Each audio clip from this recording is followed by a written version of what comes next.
Welcome to this watercolor gathering. I'm completing a painting I just did in one of my live watercolor gatherings workshops. And the group that attended wanted me to video the completion of these pine trees in the midground.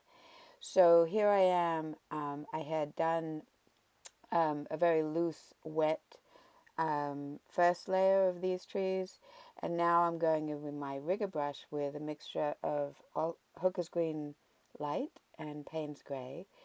And as I go down the tree, I add more Paynes Gray so that the shadows, and you can see the background color coming through, so it gives more of a two-dimensional look of these trees.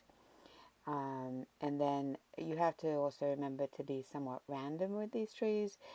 Uh, Sometimes we try to make them too perfect, and normally pine trees in the wild are not perfect. So anyway, make them as random as possible.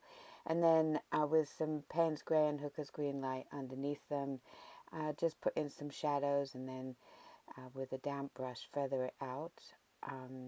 So that they get grounded to those hills. And then with a small amount of white acrylic paint, I'm adding some snow to these boughs. And again, one of the most important things is to be random with your application of this.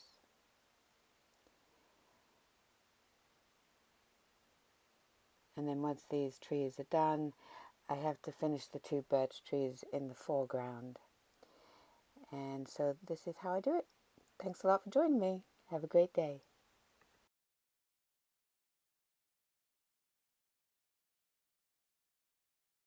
Hope you enjoyed this and hopefully it was helpful. Please don't forget to subscribe to my channel and like this video. Leave any comments that you might have below. Thanks a lot for joining me.